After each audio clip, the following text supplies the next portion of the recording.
Welcome to Women in B2B Marketing, a show where CMOs, VPs of marketing, and all strong women leaders in B2B discuss their top tactics, strategies, and tips for building high-performing teams, leveraging trends, and ultimately rocking their marketing careers. Made by and for women, insightful for all. I'm your host and 15-year B2B marketer, Jane Sarah. Let's dive in.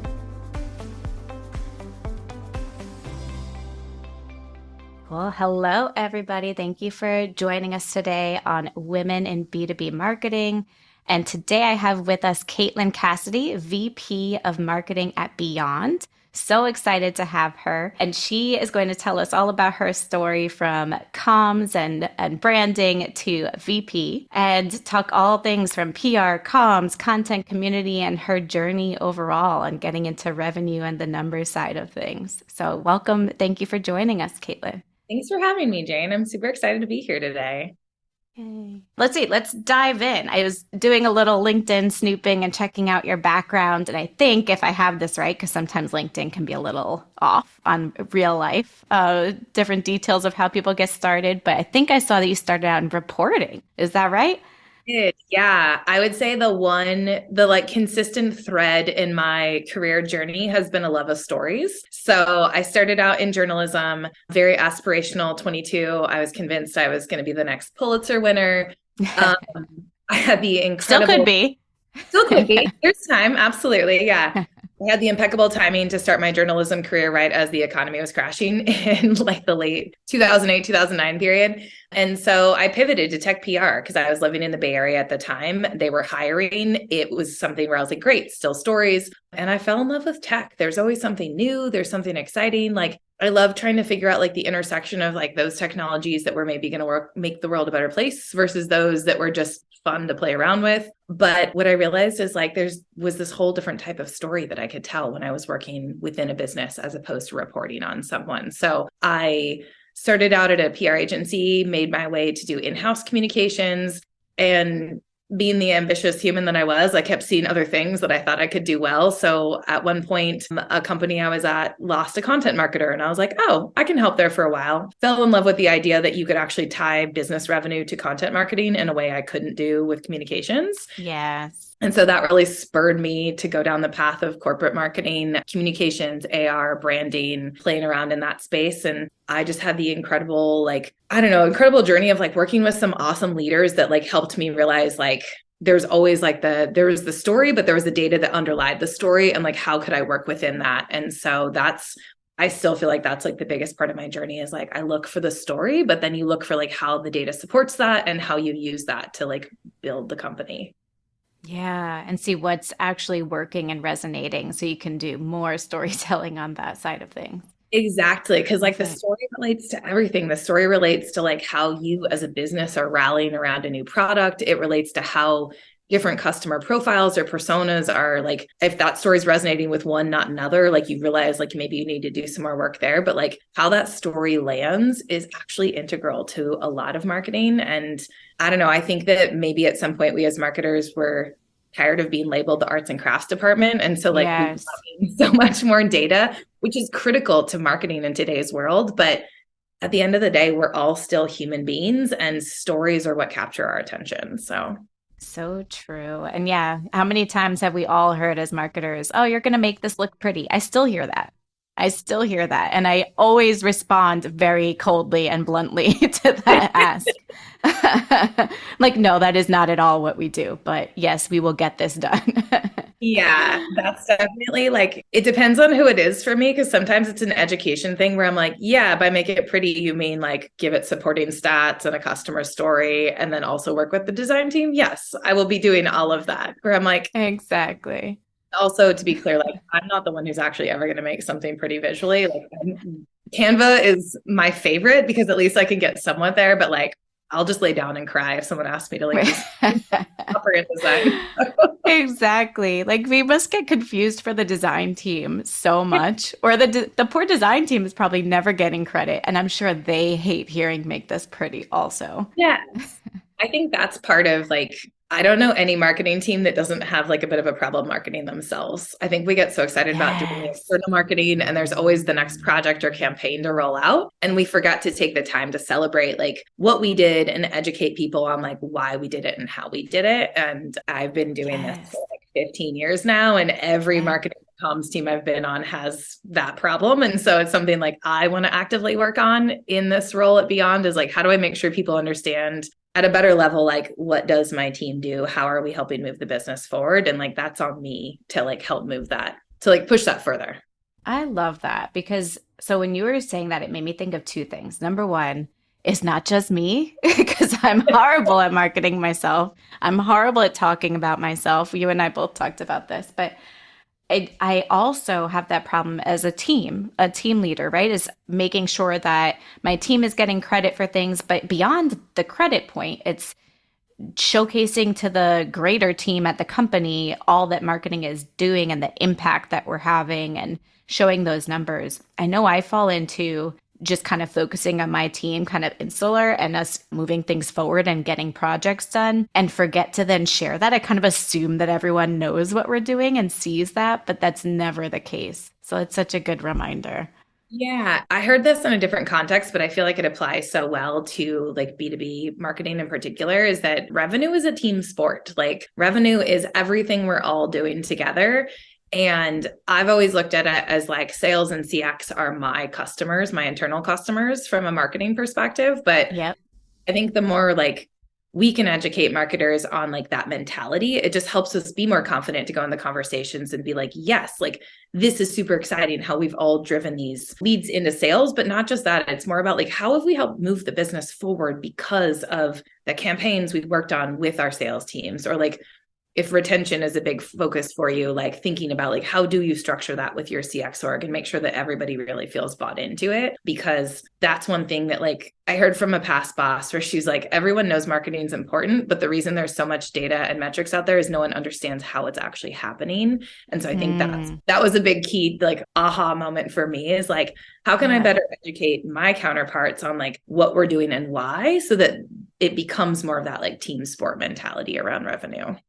I love that. So, how do you determine what is enough to share and not an overshare? Because I've seen that happen too, right? Where sometimes people just give every little detail and you see the people they're reporting to kind of glazing over that it's too much. So, how do you find that balance of bringing attention, marketing your marketing team to the right extent? Yeah, I guess I will start with saying I still feel like it's an evolving challenge for me. I don't Yeah. think I totally nailed it. I think for me it was getting in the mindset of who am I talking to? So the way I report on like what marketing is doing and driving an executive level is very different than if I'm working with like our head of demand gen and like coaching him or working with him on like how are we talking to our BDR leads about like what campaigns are coming, how to use them, what's coming next. Like at that point, I think you can have a more granular like discussion of like, here's what we saw with the last campaign, here's what we hope for this one, here's how we can roll it out. And it's like a bit more specific in terms of like the why and the context behind it.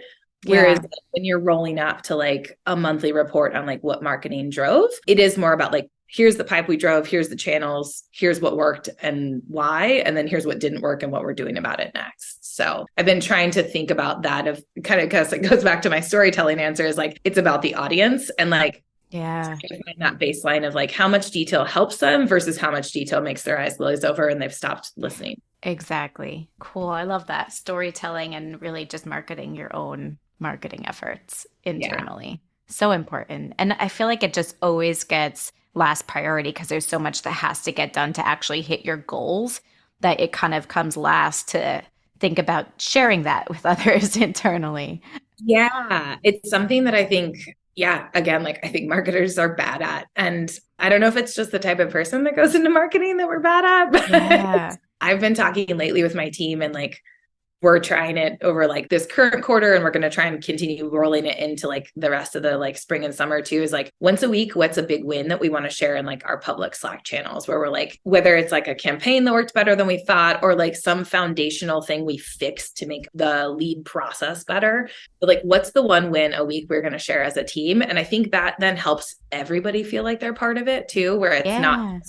we're not just reporting on how much pipe we drove every week because people can feel disconnected from that. It's something that is different and it helps people kind of like be like, oh, that's cool. Like maybe the last time we shared something about content, someone like actually asked a question about like, hey, how did you decide on this topic? And I was like, yes, that's what I'm looking for, is like questions mean people are paying attention. Yeah. That's such a good perspective. And don't they always say too, if you show people the results of what they're working on, they just get more invested. So Yeah. obviously we do that with our teams themselves. But I know in past companies where I needed to, like when you have small teams, you kind of have to pick the brains of other people in the greater team at the company and have them contribute to the blog or contribute on speaking on a webinar, things like that. But then when you show them the results, like because you spoke on this webinar, we had 5 appointments set with sales. We had 500 new MQLs come in. So like, then they get super proud and want to do it again. So it's Yeah. kind of the same thing, like showing people why A, be proud of your marketing team, and B, maybe you can get involved somehow. Yeah, I love that. It's a little bit of like when we were like in like junior high school, and it's like show your work. It's like Yeah. we should show the work of like what went into it, but also show the like piece of it too. It's like, how do we find the balance? Yeah, like the math problem, working it Yeah. out, which I hear is crazy now and totally different than how we did math when we were in school. So I'm scared to revisit that with my son one day. But well, Caitlin, tell me a little bit about Beyond, because this is an interesting audience. And do you consider it, is it B2B right now, or is it kind of a combination? Because it could be small businesses or individuals, right? So Yeah, it B2B or is. B2C. Yeah. So it's funny you asked that because I actually was like discussing that with some of my team members literally last week. I would still say it's B2B. So for those who are not familiar, Beyond is revenue management software for the vacation rental industry. So we have two kind of distinct audiences: property managers who manage like larger businesses where they like manage own different owners' vacation homes. And so those are like very much B2B. These people can be Totally. managed anywhere from like 25 to thousands of listings. We Wow. have multiple revenue managers working with them that utilize our software. And then on the other side of it, we do have hosts. So people who own one or two vacation rentals, maybe they're family rentals that they're still renting out. Maybe this is like a side hustle. Maybe it's a retirement stream of retirement income. But even though those folks, maybe that isn't their day-to-day job, it is still a business. They're bringing in revenue. So we do still Yeah. consider ourselves B2B because we really are working like our vision and our mission as a company is to help those folks, whether it's property manager business or like your own individual listings. Like our goal is to help you unlock new ways to make money with those vacation rentals. So at the end of the So day, it's still a true. business model. It is just a very broad range of audiences. We have like extreme SMB businesses all the way up to like enterprise organizations. Yeah. Well, so many questions to unpack from that one is so it's kind of like you're marketing to solopreneurs, totally still B2B, all the way up to like huge enterprises. That's Yeah. fascinating. So how do you market to so many different ICPs? We have like very distinct swim lanes for some of our Yeah. content. It's something that like Nice. we've been really working on trying to improve as well, because you mentioned like small teams often like we won't have enough. We can't create net new content for every single audience every Yeah. single day. And so what we've been looking at doing is like, how do we take a broader marketing campaign concept and then break out parts that make sense for our host audience versus our contracted audience? Sometimes there's overlaps and we can use like 50% of the program in both places. And then we have to do individual pieces as well for them. But Yeah. it does make campaign planning very specific. And we actually like, we're coming towards Q2 right now. Like we were just in Q2 planning. And we really took a deep look at like, do we have enough programming and activities for both audiences that will Yeah. help us hit? Because we do also have like different revenue goals for both of those audiences, just based on how they purchase our software. So it does add a bit of complexity into it, but the key thing for us is realizing that like there are some base challenges that both audiences have. So as long as we start there and then build up to make it more like personalized based on who the audience member is specifically, we found some ways to scale. I think we can still find some more, but we're definitely moving in Yeah. the right direction there. And it must be, I wonder how granular you get with reporting too on these different audiences, right? Because different channels probably work to get in front of each of these audiences, at least two different major segments, and there's probably a third in between, or maybe Yeah. there's way more than three. Absolutely. Yeah. We do have different reporting metrics because with our contracted side of the business, that's where it would be more of like a traditional B2B model where we have sales teams, we have dedicated Yeah. custom managers for these folks, as well as all of the like in-app activities and product notifications and new product features. On the host side, it is much more of like a product-led growth type of mentality where like we have an Yeah. emerging commercial team who does like help us make sure we're connecting with those folks. But it is a lot of more of like the marketing journey, in-app notifications. So on that side, it is a lot of like marketing and product and this like growing commercial sales team that we've stood up that's Yeah. focusing.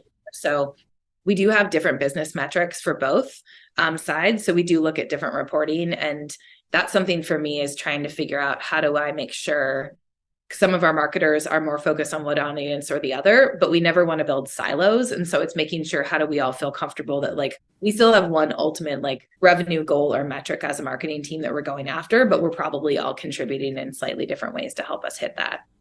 Yeah. Have you, listening to other marketing podcasts and chatting with a few, I've seen teams split up obviously in so many different ways, right? The org structure is so different from company to company. Because you have two different core revenue streams, do you or ICPs, do you split your actual team up to work on each of these? Or do you have, let's say your content team is focused on both, or do you have dedicated roles for the different streams? Yeah, I would say we have different dedicated roles on some of the process streams because, like, for our host audience, it's very life cycle heavy. And so we do have like a head of life cycle marketing that's like, I Cool. would say a lot of his time is focused on that audience. And then in the contracted side, like our head of demand gen, who's like really layering in, like, how are all we promoting different campaigns in different regions for a contracted audience? So I would say that's where there is probably the two that are the most specific to audience. That said, we really want to make sure that there's collaboration because a lot of times like folks may start out as a host, but start to move in the direction Ooh. contracted as like they grow their business. And so that's been my goal is like, it was pretty siloed before and everyone agreed that wasn't working, but they couldn't quite figure out like what to do about it. And so like we've actively been looking at like our content creators create for both audiences. We just are very clear before we start something is like, who is this intended for? And some things like that. So there are some nuances within it, but we're trying to make sure that there is still enough overlap that we're learning from both teams too, because Yeah. there was an instance of like some certain types of emails working really well in our host segment. And we all kind of took a step back and we were like, what learning should we take from this on the contracted side of the business too? Instead of just being like, yay, congrats, we did it. It's like, there's probably just some nuances that we were missing on the contracted side that we could learn here and take it across. And so that's the intention of having just one global marketing team as opposed to splitting it of like host marketing team and contracted marketing team. True, more communication between the two. I love that you take the time to pause and analyze and apply learnings, like extract what the learning is from winning campaigns. You probably do the same for campaigns that don't go as planned or perform as well as you expect. And then you take those learnings and you can apply it across the board. Yeah. And that's one where I will say is that like, I want to do more of it. I think we've got like a good start, but I mean, when I say like pause, sometimes that's even just like 10 minutes in our weekly Yeah. to be like, what But works? that's great. How did Yeah. this go? Yeah. But I think that's again, for me is like from a leadership perspective, that's my job is to help keep kind of reinforcing those good habits and reminding myself of why we should be taking those pauses to figure Yeah. it out. Because I think in any business right now, it's so hard not to just feel like you're at like a dead sprint at all given times when in fact, like Yeah. growing a business and like growing a healthy business, especially in software today, it's a marathon. And so there's going to be points when maybe we're sprinting, but like we have to take those pauses and assess what's working and what's not, because otherwise we're just going to keep throwing more shit at the wall and hoping something sticks, as opposed to actually being like conscious and having a strategy about like, this worked. That's why we're doing more of it. So Yes. Well, speaking of what worked and what you do more of, across your different pipelines and these two big ICPs, what's working? What do you see working right now? 'Cause, like some people are saying you hear email is dead, and then you talk to another person and email is working super well for them. So for you and what you're seeing, what channels are working or what kind of campaigns or storytelling, what's top of mind?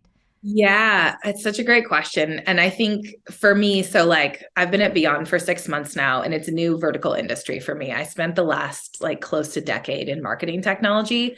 And so Yeah. I came in with a very fresh, like, I don't know enough to make blanket statements about like what is and isn't working. And so because of that, like we've done just a ton of testing the last couple months to figure things out. So I will say what is working is like integrated campaigns. Like what we've seen work really well is like launching some sort of like lead magnet, like a content download, and following it up with a webinar on the same topic and having like blog posts that feed into it. So for us, it's been a lot of realizing like the vacation rental industry has like, it's basically one of the last parts of like the technology industry as a whole to get more sophisticated software. I think a lot of people left Yes. savings behind because some are more small business owners as opposed to like hotels and airlines who've had like a ton of revenue management software for years. And so what we've realized is like there is a lot of education that we need to show people of like why this works, why automating some of these activities is really beneficial for them and shouldn't be a scary thing. And so, and to top it all off, like we don't know what the economy looks like today, but being in like the the intersection of travel and real estate, like people are scared right now. Like people are Yeah. concerned about their profits, about their bottom line, about their customers. And so for us, it's just realizing is like, we need to keep up a steady drumbeat of value. Like, so that's been the big thing that is working is like, there's not one like silver bullet channel that I'm dumping all of our resources into. It's really looking at like, how can we personalize these stories, get them in front of people at multiple points in their journey? And and the other big thing that's working for us is, which is not the channel of sorts, I guess I'll call it, is like getting feedback from our CX and sales teams. Like they are chatting with these people day in and day out, and they're the ones that are helping us understand like, oh, there's this huge area that like we should be doubled down on more. Like at the beginning of the year, all of a sudden we were hearing a lot more around like owner communications and owner relationships. Mm-hmm. I was realizing we were like, we actually have a ton of material on this, but it had been kind of like spread out, dropped in the blog here, dropped in a one pager here.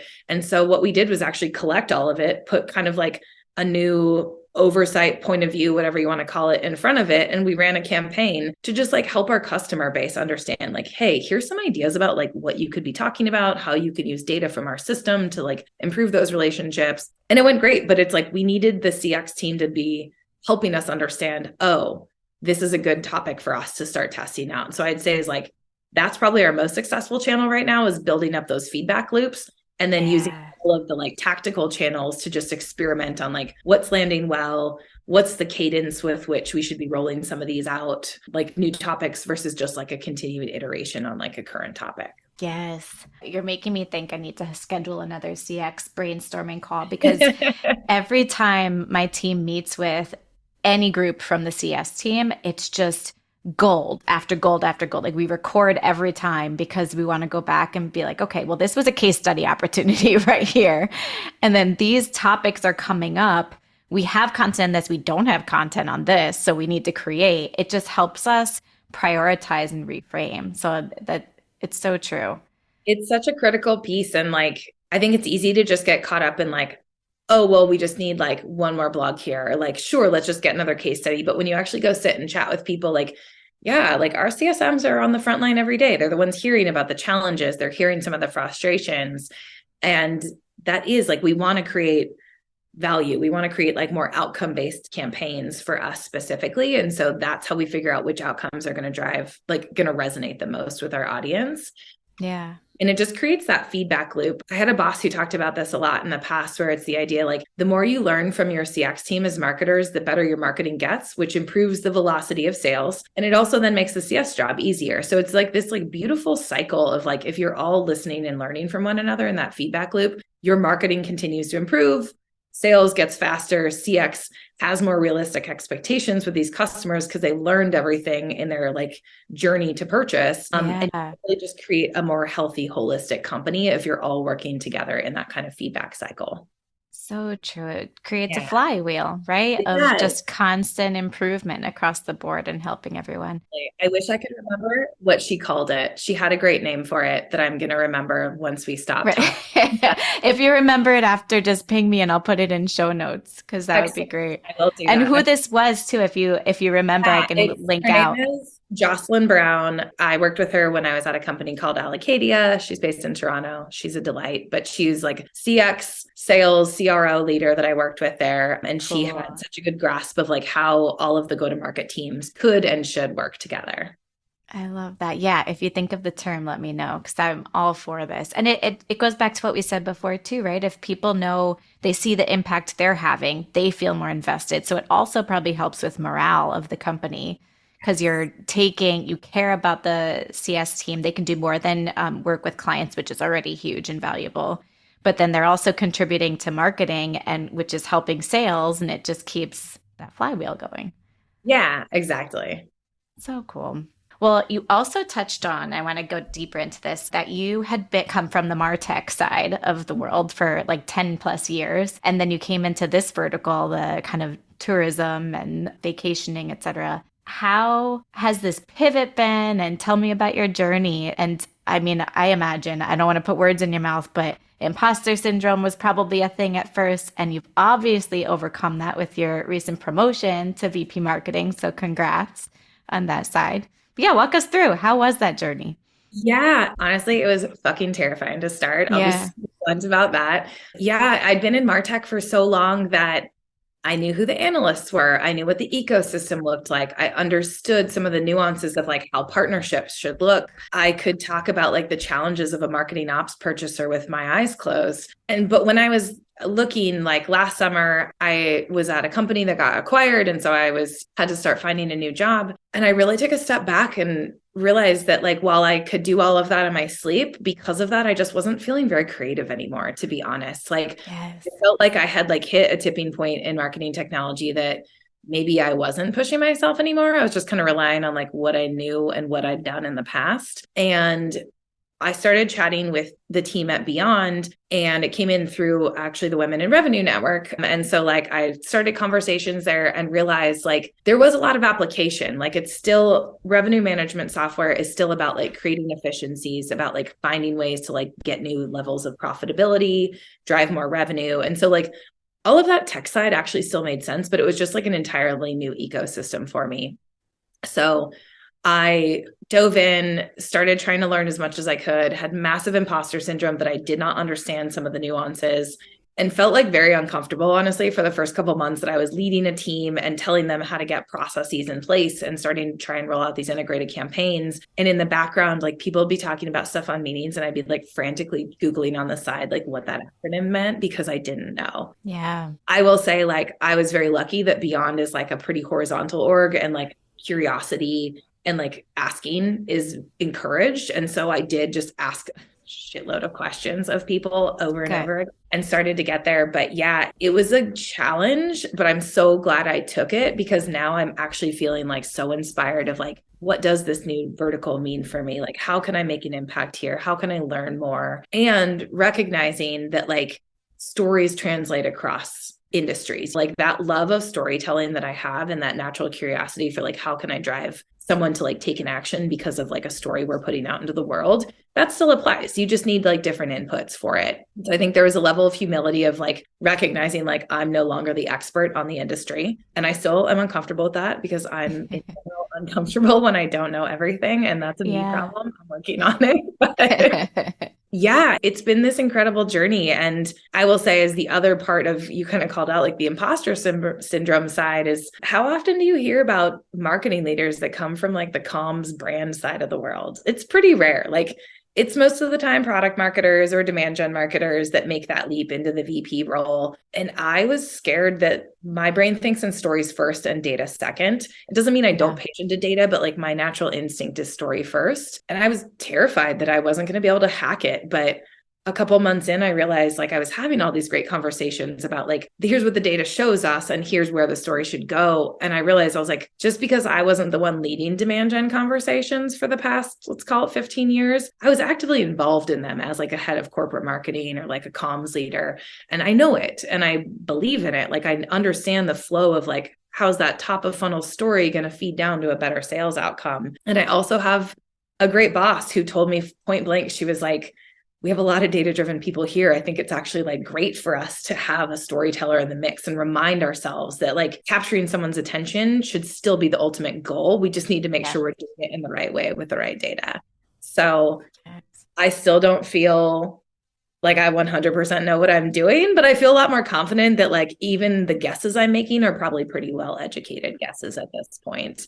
Yeah. Yeah. And like, I do think it matters. Like stories, I'm going to sound like a broken record on this podcast, but like stories are still how we all connect with one another. There's all the data out there that like people remember more facts if it's told in story form. And so I'm Yes. leaning into that as like what I'm bringing to the table. So Yes. Well, two things. One is that I feel like you're even more numbers focused than you even think you are just from talking to you for the past 30, 40, whatever minutes is you've mentioned data and reporting them with stats you're looking at and performance of several times. So you're totally more data driven than you even give yourself credit for. But second, how do you feel like I feel like right now there's like this resurgence, or maybe it's an initial surgence of the creator economy, right? And everybody, of course, there's always been a kind of B2C world with TikTok and whatnot. But now you're seeing that so much more with B2B, like influencers. There are people on LinkedIn with like 50K plus followers and creating content, posting every day, and kind of just even being on TikTok and creating stories and reels. But for B2B, this storytelling is just obviously becoming super important and relevant, and people are giving it its due. Do you see that too? I do. And I love it. I think that, yeah, selfishly, but also from a business perspective, I think there was this mentality for a really long time that like if you sold B2B, you didn't have to try and capture someone's eyes. Like it was like, well, Yeah, it's a business decision. boring. Boring. Hmm. Yeah. Like you could get away with like just some product stats and maybe a catchy headline and you were good.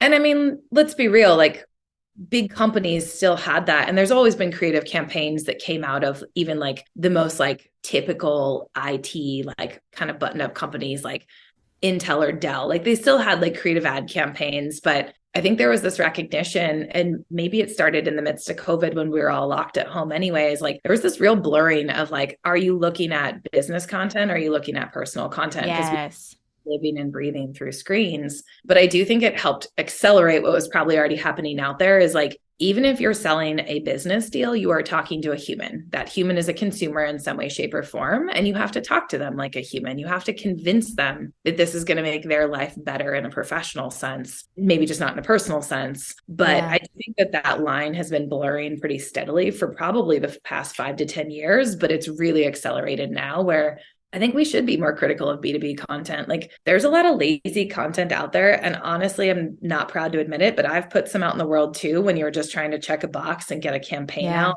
You kind of have to ask it and hope for the best. But I Yeah. think that having this creator economy on the B2B side is just making us all better. Think about our audiences. What do they actually want? What challenges are they dealing with? What outcomes do they need that maybe they don't even know about yet? And I think the more we Yeah. all approach that on the B2B side with a bit of like a human touch, the better positioned we are to help our businesses grow, because it's going to resonate with people. Like Yeah. hear a story that's about someone like you, or you see an ad that's exactly the challenge that you were just like typing into Google to try and figure out, like that hits home. It captures your attention in a way that just like a standard like 15% revenue lift, well, like that could mean anything. Tell me more. Like what are you actually going to do for me as a business person? So Yeah. You have to hit them on the individual, the human side. It's yeah. because you just, I mean, guilty as well on putting out typical boring B2B stuff sometimes. Sometimes you have to get it out and you don't have the time. But Like it happened. yeah, it as long as it's once in a blue and not the regular, you're good. But I've also heard that people are using a lot of this like organic social creator economy side of creator economy to test out things to then build out, decide what should be actually a campaign that's built out and has ad dollars behind it. Do you see that as something in the works too? Yeah, we absolutely have been trying to test in on that. We've been Cool. looking at affiliates on social media to just try and figure out like which of our affiliates content is driving more engagement, and Mm, kind of like reverse engineers, like how can we work with those people to do more of that and like bring them along. And like I think affiliates and influencers, it all just provides that third party credibility, authenticity, validation, whatever you want to call it, that can help your campaign and your brand go further. The other thing that we've been doing, we just started testing it, is figuring out with like content on Facebook. Like Facebook is the queen of doing A/B testing and figuring out what will drive more traffic. Like their algorithm was built to try and figure out what people want more of. And so we've started testing some things to identify which blog titles or content pieces get the most attention there. And we do like very short bursts of tests and then do organic pushes for it so that everything's not going through a paid channel, but you can use that to do those like quick and dirty tests to experiment with like, is this topic or this topic going to like hit home this month for people? Like, let's figure out which one and then go all in on our organic channels. So kind of reverse too. That's interesting. So putting a small paid budget on Facebook to get in front of the right eyes and seeing which resonates more and putting a ton behind organic on that side. Yeah. I love that. The reverse side. Cool. Yeah, we've been testing both. And I think for us right now, like we're trying to figure out how to like keep our inbound engine going, because we have these disparate audiences. Like we have to collect everything all the time. And so like inbound is the way for us to make sure that at the very least, like people are aware of us so that when they tip into that like ready to purchase point in their journey, we are top of mind for them. And so that's one of the things we've been testing on our inbound is like, how can we just get smarter about what we're putting out there and how it's capturing people's attention, knowing that like we don't have the budget to go after everyone all the time right now on a paid side. And so we have to get more creative with like how we're using the technologies we have in place and the people we have in place and the experience to drive more engagement. Yeah. How do you, we're knowing all of this that we just talked through, what do you see changing in our world in B2B marketing over the next 5-ish years? Yeah. I do think that it will continue to get more and more personalized, but not personalized the way we were all talking about it, like when ABM was like emerging on the scene, where it was like everything's going to be one-to-one marketing. Like, I don't think we need to do that all the time, but I do think we'll like continue to hone in on like better segmentation in B2B, knowing that like, even if you have with our audience, like different property managers are very different. Like they have different profiles of like how risk averse they are, how big their portfolio is. And so I think like in B2B, we will continue to find ways to make those segments more granular so that we can do very targeted types of marketing that maybe still isn't true ABM, but it's just like more like trying to hit on exactly like the personal pain points those people have. Yeah. I think the other two is kind of a combination of getting more automation into the content creation process. Like we're using Jasper AI a lot on our content side right now. And like coming from like the content background myself and working with our content marketers, we were all like, okay, we're skeptical because like totally write the way we can. But what's actually been really cool to see is like, it's like getting someone to write a first draft for you. And then you go back and edit it and make it clear and resonate and add the right value points in. But we've been able to like scale up our content creation pretty significantly because we're using AI to build like 70% of the content and then adding in all the other details that a machine is never going to get to. But instead of being scared by it, we all were able to kind of like jump past that hurdle and be like, oh shit, this is cool. We can do a lot more now because it's doing the basic stuff that like no writer really was enjoying anyway, of like, here's the outline, here's what it is. Like, and like our content marketers have figured out, it's like, okay, how do I make sure I'm giving the right parameters for it?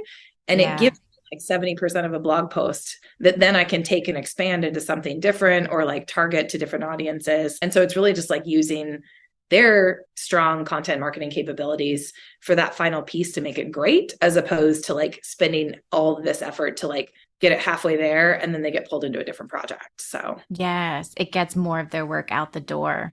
exactly. And coming from you, it's probably so great because there's more respect there, right? Because you are a content creator. You come from this world. So when you're telling your team, let's try Jasper, it's not taken the same way as if somebody who's not a storyteller and doesn't come from the content world would, like a CEO being like, let's just use Jasper and spit out more content. Coming from you, it just means so much more because they know their work that goes into it.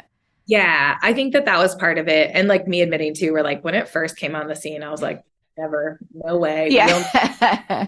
so opposed to it. And I'm happy to admit that I was wrong and that like I did change my perspective on it because I realized like in the same way we talk about automation and like every single type of technology that's out there in the SaaS world, Yeah.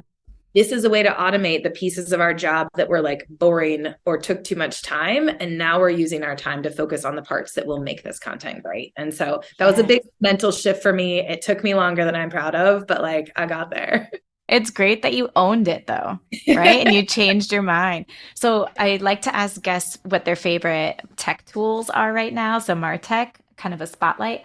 Is Jasper your tool of the moment? I think, yeah, Jasper is probably like the marketing specific tool of the moment for me. I'm super excited about the possibilities of it. No matter what, like the tool that I probably can't live without is Asana Um, because project management, especially when you have a diverse remote workforce, like our marketing team spans like me on the West Coast to marketers in Barcelona. We need a wow. tool to actually stitch everything together and to make sure we can see like, are the campaigns we're running overlapping? Are we hitting the right audiences? Also, like organization is my love language. So like Asana really like fulfills all those things for me. So Wow. So a creative and also type A. That's also a rare it's a combo. really, really great combo. I don't know. It's working. So. That's perfect. Oh, this is awesome. I want to, let's see, respect your time. Let's see if you can you stay for one more question? All right. If what is the one thing you would tell your younger marketing self just getting it, well, actually just getting into PR or switching from PR into more corporate marketing, the tech world, what would you tell yourself? Such a good question. I think I would tell myself that like it's okay to not know everything and it's okay to be afraid. I think younger Caitlin for sure, but I think a lot of us like when you start out in a new role and especially when like marketing where like again everyone knows it's important but like can't articulate to you why sometimes Yeah. I think it's important to just know like all of that uncomfortableness of like not knowing things is actually growth. And I think having a growth mindset in marketing is the way you succeed in marketing because things are constantly shifting, whether that's how your audience is operating, whether that's what the economy is doing to your business. Like you have to be flexible. And so I think that's what I would tell my younger self is like, don't freak out because you don't know everything. Don't freak out and just be scared and try and pull back. Like lean into that, like being uncomfortable moment because Yeah. that's what's going to get you further. It's how you're going to learn is if you admit you don't know and keep moving forward. And like the right kinds of companies and the right kinds of bosses and mentors will help you along that journey. That's probably how you know you're at the wrong business is if you're afraid to admit you don't know. Yes. I think I've heard the quote, comfort is the enemy of growth. It's just Oh, exactly, I love what you're saying. Like, I think I recently came across a book that was all about making the benefits of discomfort, right? And why you need to embrace that and add discomfort into your daily life, even mhm. if it's like talking to a stranger.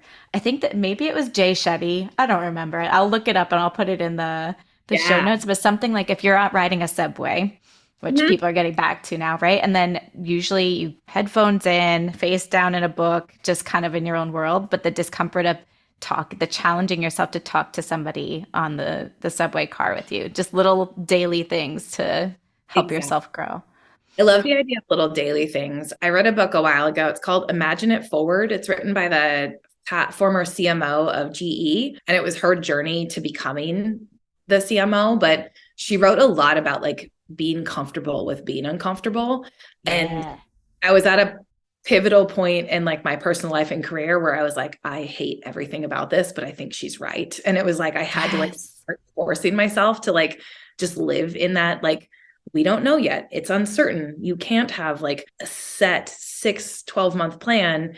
You can have some big rocks and then you're going to have to evolve and shift and change. And I hated every minute of it until all of a sudden one day I realized I was coaching my team on how to do it. And I was like, oh, really internalized this enough that I'm now leaning into this that like Yeah. growth is uncomfortable, but that is how you move to the next place. And so like getting comfortable with being uncomfortable was like a really big Yeah. thing for me to hate at first and then come to accept. Right? So Same, same. That's such an important lesson, I think, for everybody. Even me starting this podcast, right? I was like, everyone's gonna hate it. Why? No one's gonna listen to it. But I've loved it. And I'm so glad I embraced the discomfort of putting myself out there I and love hearing that. it. I love that you're sharing it with your team because when you hear that message from your boss, it kind of relieves some pressure, right? It's like, you don't have to be perfect all the time. It's okay to try new things. You don't have to know exactly how to do this before you test it out. We want you to be uncomfortable in a great way. Yeah. I think like acknowledging that you don't know everything is so critical. And maybe I got better at it too once I become a parent and realized like I really don't know what I'm doing a lot of the time. But Do it is, any of us? Yeah. yeah, I do think it's so important for your team camaraderie to like all collectively agree that like we don't know everything, we're trying our hardest and we're learning with every mistake. Like that's helping us improve in the future. I think that's such a huge boost for like not just the marketing teams that I'm running, but like the business as a whole to be able to accept that. I think it all helps you understand like we're all intentionally doing our best, but no one is perfect. And like we're going to screw things up, but as long as we try and make them better, that's what counts. So, Learn from it. You have to yeah. mess up in order to grow. It's so true. Yeah. Well, thank you. Is there any other book or podcast that you want to recommend that you're listening to or reading right now? I have a couple here that I'll definitely put in the show notes that you've mentioned. Yeah. So thank you. I would say the other one that I actually just reread that I think is such a critical one is Play Bigger. It's all about category creation. Ooh, But I think for me, what it was also about is just a reminder of like, you can try and just build something that's like a slightly better version of a solution that people are using today, or you can actually think about how do you do it differently. And I think like the best companies, the ones we all think about when we think about like which company do we want to aspire to be to, are the ones that took a stake in the ground and said like, you should do it differently. You should not just like try and incrementally always make it better. Sometimes that's the answer, but there's a big moment of like innovation comes from thinking differently and doing things differently. yeah. There's a quote in it because I just reread it actually. I was just trying to get some inspiration personally on a few things, but there was a quote in there from Henry Ford and he was like, if I'd asked customers what they wanted, they would have said faster horses. And instead he came out with Yes. Model T. And I think that's such a iconic idea to remember that like we wouldn't have had cars if he had listened to his customers. And so sometimes, yes, we need to listen to what our customers' pain points are, but we shouldn't necessarily always just take them verbatim. We should think about like how else we could do things differently and Yes. to do something different, not just like incrementally get better. Yes. You have to, I mean, take a chance, right, on some Yeah. things and some campaigns and test it out. So true. It's because you do hear all the time, give what your customers want. Mhm. But there's an asterisk after that. It's like sometimes you actually do need to share what you know they need that they just don't know yet. So Right. it's a And I think it's combo. like, how do you guide them on that path to get them to realize, like, hey, this is a better option to think differently, to not just like Yeah. incrementally try and do one or two things. Good words to end on. Thank you, Caitlin. Thank you so much for joining me today. I have a million notes. I'll put them all in the show notes to share with everybody. But thank you so much for joining us. Absolutely. Thank you for having me. This was super fun. Yeah. And thank you, everybody, for listening. Remember to like, rate, share with a friend. It all helps our little podcast grow. So thanks, everybody, for tuning in. See you next time. Bye.